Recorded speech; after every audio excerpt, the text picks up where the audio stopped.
You've tuned into this episode because you're feeling a little disconnected from your partner. Well, you're not alone. And I promise you this, listening to this episode could make a transformational difference in your relationship. If you've caught yourself saying things like, I love him, but I just don't know if I'm in love with him. If it feels like you're more roommates than you are romantic partners, maybe you're just really good at doing life together. Like he handles the finances and you handle the kids and everything is copacetic, but you just aren't coming together. Or maybe you just really miss that spark that was once there between the two of you and you crave it, you long for it.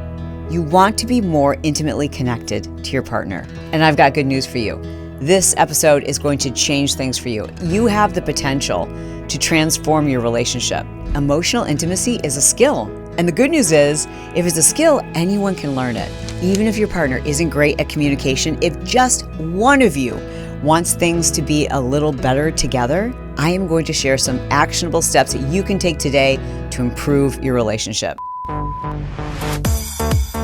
Hey, thanks so much for joining me today here on The Chalene Show. By the way, I encourage you to stay all the way to the end because at the end, I'm going to give you very specific questions. You're going to want to take out a pen and a piece of paper or screenshot them so you remember to keep these in your arsenal.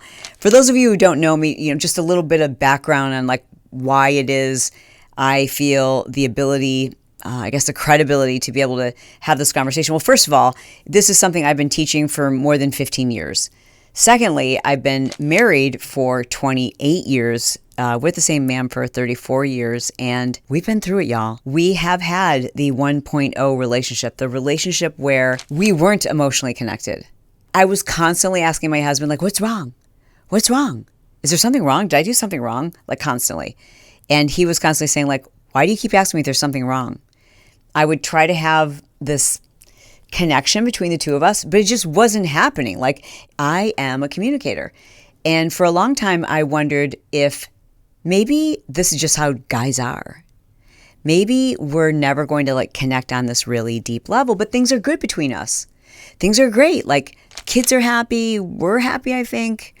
But I also felt like sometimes we weren't on the same team. Do you know what I mean? Like, sometimes things were, how do I describe this? Well, because you're probably in it, where you just feel like, well, that was rude, or you didn't have to say it that way, or you just don't understand. It's like, are you really listening? Like, those are some of the comments and questions and feelings and thoughts that I had in the first part of our marriage. And it was something I was always trying to work on. I was like reading all the books and trying to do all the things, but at a certain point, I just remember thinking like, this is probably just what it is going to be like. We went through a really difficult, trying time in our relationship. I've talked about that in previous episodes. I discovered an addiction that my husband had to gambling, which, by the way, we worked through. And, like I say that very fast to almost imply like, it wasn't that big of a deal. It was a really big deal. And I also had to address my own addiction to work. But in that process, because we decided to stay together, we also knew we had no choice but to heal and to come together and to realize that we were on the same team. That meant we had to repair trust. That meant that we had to be able to communicate with each other. That meant that we had to be vulnerable. It meant that we had to share our feelings and beliefs. And all of these things require emotional intimacy, which was a skill neither of us had. So how do we develop it? I started reading every single book I could get my hands on and kind of like downloading it to him. I find in relationships, there's like usually one partner who's like an avid personal growth kind of person. And the other one's kind of like, why don't you tell me about it? You know what I mean? And that's okay. You don't want to have married yourself. You know what I mean? So it's very normal. I've sometimes hear a couple say, or like, one party in the couple say like, I don't know, we're just like on two different pages. Like I'm really into personal growth and she isn't, or he's really into this and I'm not. That's okay. Like only one of you needs to be like the avid researcher. And that's probably you. That's why you're listening to this episode or watching it if you're here on YouTube, which I hope you are watching on YouTube. If you're listening to the audio, you should run over to YouTube right now and see how cute this blouse is from Free People. I digress. Okay, back to communication. We had no choice but to figure out how to get good at emotional intimacy. And the reason why you need to get good at emotional intimacy is because the incredible value it brings to not just your romantic relationships, but to your friendships, to your relationships at work, to your relationships with your siblings. And I know not in all of those situations do you have people who are willing to go there. But man, if you try to be the catalyst, I bet you have the power to improve every single relationship of which you are a part. So the reason why I want to do this, it strengthens the bond. To be emotionally and intimately connected to somebody means that we trust them. It means that we're communicating our feelings, our desires, our hopes, our aspirations, our emotions, and we're doing so without fear of rejection, without fear of judgment. It creates this resilience. Like when you have emotional intimacy in any of these relationships, you are less likely to leave. You are less likely to walk out. You are more likely to lock arms and go like, we are on the same team. I am not leaving you. We are doing this together. And that requires going deep. It creates this feeling of being seen, of having a safe place. Emotional intimacy creates an empathy that's so powerful. Like it's one thing when your partner responds a certain way and you're like, what is his problem or what is her problem, right?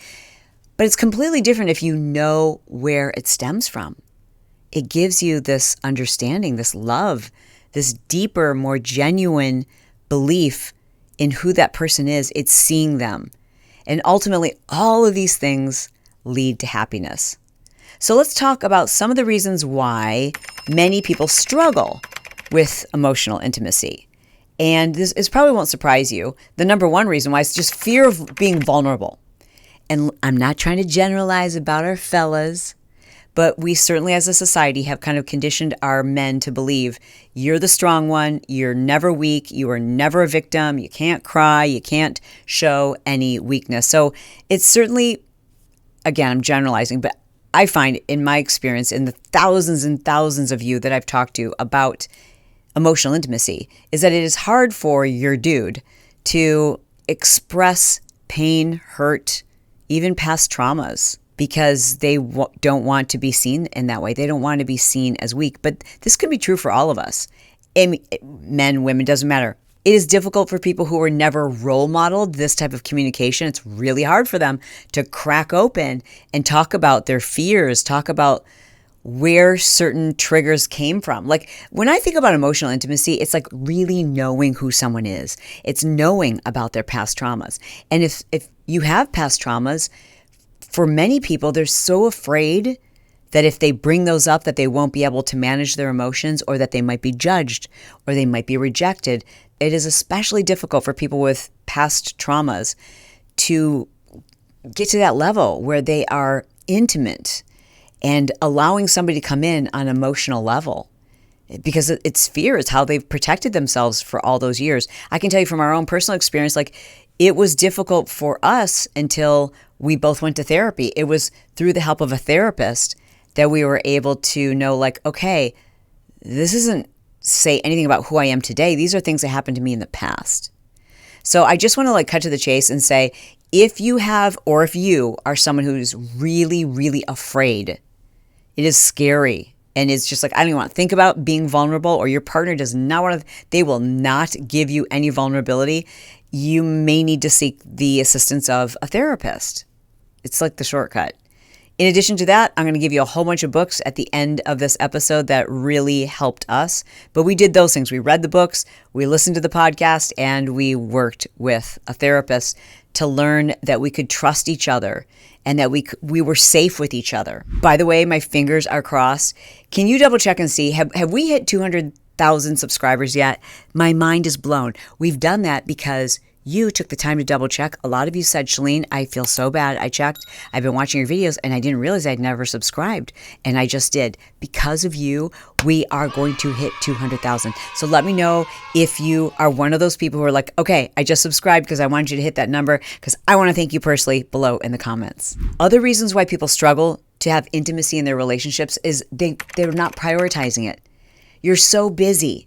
The kids have you running left and right in a million different directions, and you've got more work you need to respond to, and you're looking at your phones, and you have emails to reply to, projects to complete, laundry to do. Like, the list of things that you need to do is never ending. So when it comes to like the emotional energy that it requires to be vulnerable, to be intimate, you're just too busy, so you haven't prioritized it.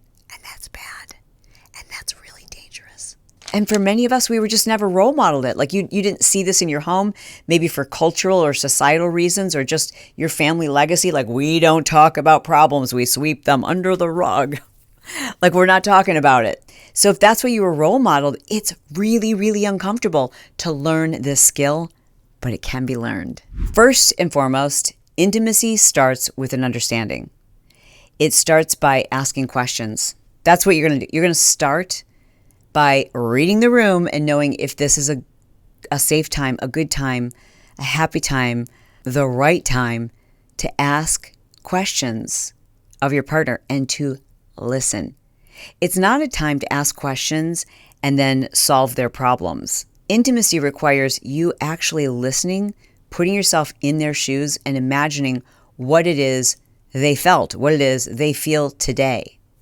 It's about bonding. You know what it's about? It's about trying. So if you want to be more emotionally connected to your partner, you have to try. This stuff is hard. You have to do it when you're not in the mood. You have to try to imagine what your partner feels, if you were them, what you would want to feel, what you would want to hear, what you would need if you were them. It requires a huge degree of empathy and learning to be a better communicator, which, by the way, usually means just learning to be a better listener. It's learning to ask the right question, listening so you know what they just said you need to follow up on, because they're going to give you clues. They're going to give you hints. You're going to be able to connect the dots. Dude, I am telling you, like, when my husband and I started having these conversations, I was like I felt like I had the code.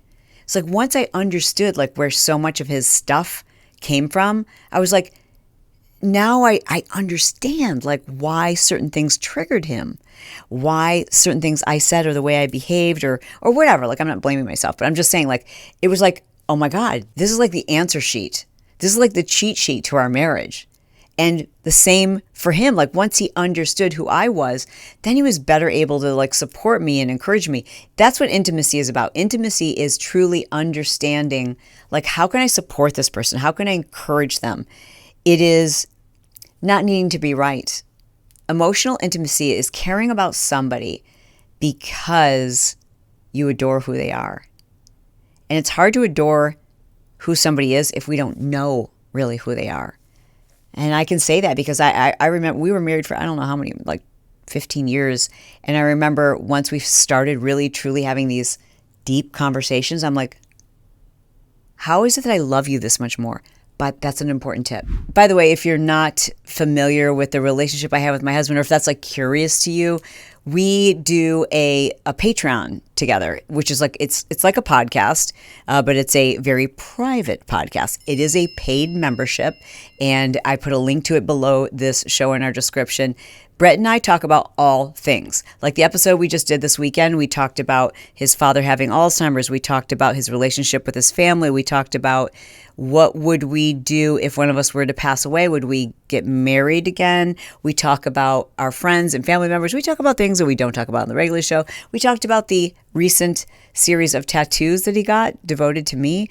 We talk about all kinds of things. So if that's like of interest to you, and I find a lot of couples like to listen to that. We're pretty funny. Sometimes it's very serious. Check it out. It's on Patreon. I put a link below in our show description. I've never heard another expert say this, but I'm telling you, I've said this to many people, and they said, Chalene, that has made all the difference in the world. When someone shares with you an intimate detail, something about a past trauma, something about when they open up and share their true feelings, and they show just a hint of vulnerability, you have to reward that. You have to tell them, right now, I love you more than I've ever loved you before. The fact that you just opened up, the fact that you've shared with me that emotion, the fact that you told me that bothered you, I just want you to know I couldn't love you more because you trusted me enough to say that. That will kind of, I don't want to say reinforce, basically it reinforces to that person, I'm not going to reject you. This is a safe place. This is not going to create turmoil between us. This is going to create trust between us. Emotional intimacy takes time and it takes effort. I would dare say you can get there 10 times faster than you think you can. Like, it doesn't take that much time if you are willing to put in the effort. You just have to put in a little bit of time. And if you're intentional about creating this intimate bond between the two of you, let me tell you, especially if we're talking about romantic partnerships, you will never be more physically intimate and connected physically than you will be when there is emotional intimacy. My husband and I have been together for like, what did I say, like 34, 30, I don't know, I think it's 34 years. We met in 1989. Is that right? Yeah, we met in 1989. So you do the math. I don't know. I can't do the math. We've been together a long time. Go get a barf bag, okay? We have never been more sexually, physically, spiritually, romantically connected and intimate in all of our lives. And it is because we've been through some really, really, really hard shit. And every single time that happens, we come together and we say, we are on the same team. I want to kill you right now. I literally want to figure out what county I need to murder you in so that I don't get life in prison. But I also love you, and we're going to work through this. And we're going to figure out where this came from. And we're going to figure out how to be better and how to grow. And we're going to talk about what we feel. And we're going to talk about how this made us stronger. And because, like, people are all the time like, oh, you guys had this amazing marriage. Yeah, but it wasn't always like this.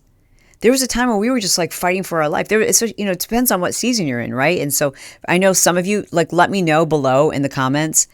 Actually, don't let me know. Let someone else know who's in the thick of it that it does have the potential to get a lot better. You know, and there's certain seasons where you do just feel like you both work in the same home, taking care of these random kids or whatever, and you just feel like, when will there ever be time for us again? But you have to make that time, because there will be a time when it is just the two of you again. And there will be a time, even in the thick of it, when you have to look at each other and say, we have to get through this together. And you have to remind each other all the time that we are on the same team and I'm not going anywhere. And when you do that, your relationship has the potential, because you're going to go through lots of downward turns. You just are. But your relationship has the potential to just bring tears to your eyes and to want to, like, hug someone so deeply that you feel them inside your bone marrow. Like, I could cry when I think about how I feel about my husband. But it's because of all of the really hard things that we've been through. And because in those times, we looked to each other and said, this is a shared experience. And I'm not going anywhere. Yes, I want to kill you. Yes, I hate you. But I also love you so much. And I want to be better for you. Now, granted, I know there's somebody watching right now. You don't have that. You are doing everything you can to be better for that other person. And they're not even meeting you a tenth of the way. And they never have. In which case, I don't know what to tell you. It does. One person's always working harder. That's just facts, right? One person's always working harder. We don't keep track or keep score. But it really, in order to be successful in any marriage, I think at some point, both parties have to say, I'm willing to do what it takes. I'm willing to try.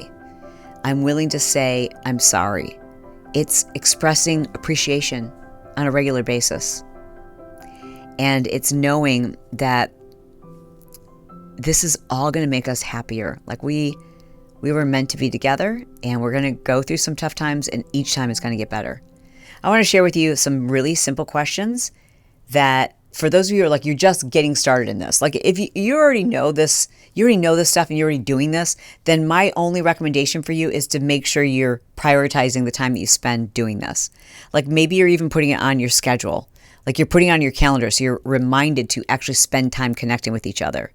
But for those of you who are just getting started, like, you've never done this before, I want to give you some, like, really simple questions that you can regularly Regularly ask your partner, and it's going to take some time for them to come around. And maybe some of these are a little too deep. It's hard to say, but I think that you're going to find most of these questions are incredibly helpful. This is just a really simple one that you can get in the habit of asking every day. And that is, tell me what was the best part of your day. Tell me what was the worst part of your day. Like that 2-part question, you should be asking that every single day, and then just listen and like really listen. Number 2, what worries or concerns do you have right now? And there's a million different ways you can ask that. Like you're going to put into your own words. Like the way I would ask that to Brett, I'll say like, hey, so what would you say is the number one thing that's like kind of stressful right now for you? Like, so put in your own words. But like, that's something that I regularly ask my husband. Ask your partner, what's something new or like really interesting that you heard about or you learned about today? And I love this one. What can I do to best support you right now? Like what would be the most helpful thing that I could do to alleviate stress, to alleviate pressure, to support you? Ask your partner that question and then listen, and don't be defensive even if you're like, well, I'm already doing that. Here's a really important one to ask. What have I done lately that's made you feel appreciated or loved? And I know it seems really basic, but it's finding a different way of asking, how was your day? Because I think we do that generically, like, so how was your day? And your partner might be like, it was fine, da da da. Find a more creative way of asking that. So the way to do that is by listening when you say, like, how was your day? And ask them to tell you something specifically about what happened that day or something that was challenging, or like, what was the greatest challenge? What was the biggest like hurdle you had to jump over today? Or like, what was the most annoying thing that happened to you today, right? Like, this is how we speak to each other.